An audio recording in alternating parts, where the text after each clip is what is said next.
E aí, tudo bem? Boas-vindas a mais uma análise nossa. Hoje a gente vai mergulhar de cabeça numa premissa assim no mínimo fascinante. A ideia de que nós, seres humanos, falamos um código meio que secreto e, o mais louco, totalmente inconsciente. A melhor parte disso tudo, se a gente souber como ler esse código, ele revela exatamente como funciona o cérebro de quem está ali na nossa frente. Vamos juntos decodificar a linguagem da mente. Para começar a entender isso, pensa na seguinte situação. Por que será que o mesmo plano pode parecer muito claro para uma pessoa, mas para outra ele soa muito bem? Já parou para pensar nisso? Quase todo santo dia a gente usa palavras super diferentes, muito ligadas aos nossos sentidos para descrever exatamente a mesma coisa. E o mais bizarro é que fazemos isso sem nem perceber. Bom, vamos direto ao ponto central que os nossos materiais de hoje trazem. Essas escolhas de palavras não são só figuras de linguagem que a gente joga ao vento, não. Elas são, literalmente, projetos neurológicos. Presta muita atenção nisso. O uso inconsciente dessas palavras revela o sistema representacional principal de uma pessoa. É a tradução exata, em tempo real, dos mapas mentais internos que a gente usa para processar tudo o que acontece ao nosso redor. E para a gente desvendar todo esse mistério, nosso roteiro de hoje vai passar por 5 pontos essenciais. Primeiro, o código inconsciente. Depois, os 3 sistemas representacionais. O terceiro ponto é metáforas revelam a mente. Em seguida, os olhos não mentem. E para fechar, o poder da sintonia. Então bora lá. Vamos direto para a nossa primeira sessão. 1. O código inconsciente. A linguagem invisível que todos nós falamos. A nossa fonte de hoje explica um negócio muito interessante. A nossa mente consciente simplesmente não dá conta de processar todos os sinais que chegam do ambiente ao mesmo tempo. É informação demais. Então, para evitar um curto-circuito, o nosso cérebro filtra esses milhares de estímulos usando processos de generalização, distorção e exclusão. E qual é o resultado disso? Não é uma gravação exata da realidade, sabe? Mas sim o que eles chamam de representações internas, ou seja, uma experiência daquele evento que é totalmente customizada, totalmente sua. E aí a gente chega numa daquelas frases que mudam a perspectiva. O mapa não é o território, é apenas como vemos o território. Justamente por causa desses filtros todos que eu comentei, o mapa da realidade de cada indivíduo é único. E entender o mapa específico de alguém não é só uma curiosidade legal de psicologia. É literalmente a chave mestra para você conseguir uma comunicação profunda e que realmente funciona. Isso nos leva direto para a nossa segunda sessão. 2. Os 3 sistemas representacionais, os ingredientes das nossas experiências.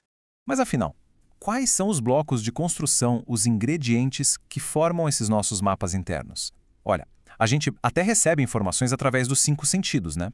Mas nós processamos essas representações internas usando, na grande maioria das vezes, 3 modalidades principais. A visual, que é óbvio, ligada à visão, a auditiva, ligada ao som, e a sinestésica, que tem tudo a ver com o toque, o sentimento e as emoções. Praticamente todas as nossas decisões e comportamentos passam pelo filtro de um desses 3 canais. Mas aí fica a dúvida. Como é que a gente descobre qual canal a pessoa com quem estamos conversando está usando? Chegamos à terceira sessão da nossa análise e, olha, talvez a mais reveladora. 3. Metáforas revelam a mente. Como as nossas palavras nos entregam. Lembra do que eu falei agora há pouco? O que é fascinante aqui é que o uso inconsciente de palavras daquelas metáforas soltas no dia a dia revela o sistema representacional principal de uma pessoa.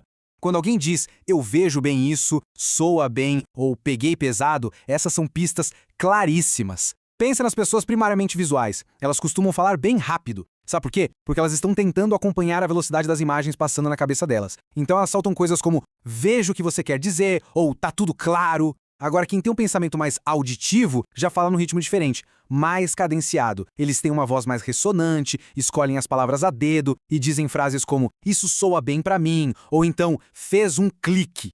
E nossa, isso faz um contraste gigante com a modalidade sinestésica.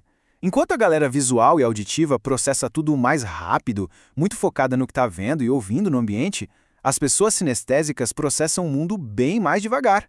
Elas reagem muito a sentimentos e texturas físicas. Geralmente, a voz de uma pessoa sinestésica é um pouco mais grave e as palavras saem lentamente, quase como se estivessem sentindo cada sílaba, sabe? Elas vão usar aquelas metáforas físicas. Peguei pesado, sinto que isso não está certo ou precisamos de algo mais concreto.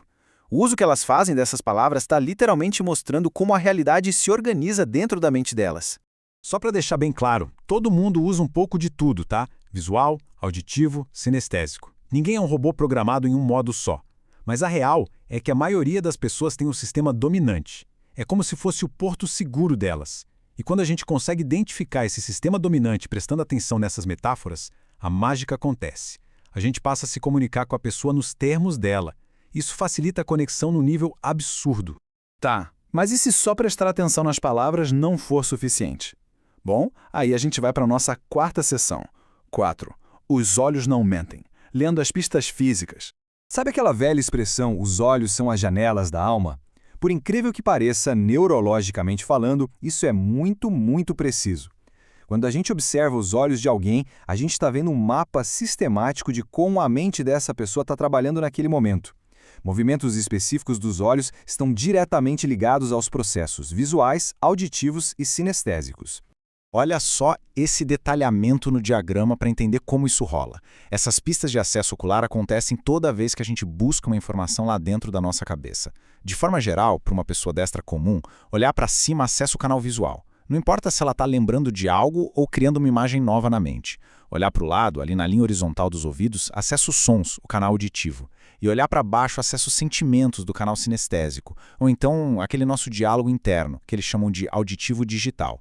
Para resumir e deixar bem fácil de aplicar, se a pessoa olha para cima e para a esquerda, ela está lembrando de uma imagem que já viu. Se ela olha para cima e para a direita, ela está construindo, inventando uma imagem nova. Linha horizontal é som. E olhar para baixo e para a direita é o nosso famoso canal sinestésico. Se você perguntar para alguém, tipo, qual é a sensação exata de estar super feliz? Presta atenção, muito provavelmente você vai ver os olhos dessa pessoa se moverem conscientemente para baixo e para a direita antes mesmo dela abrir a boca para responder. E depois de toda essa teoria fascinante, a gente chega na nossa última sessão.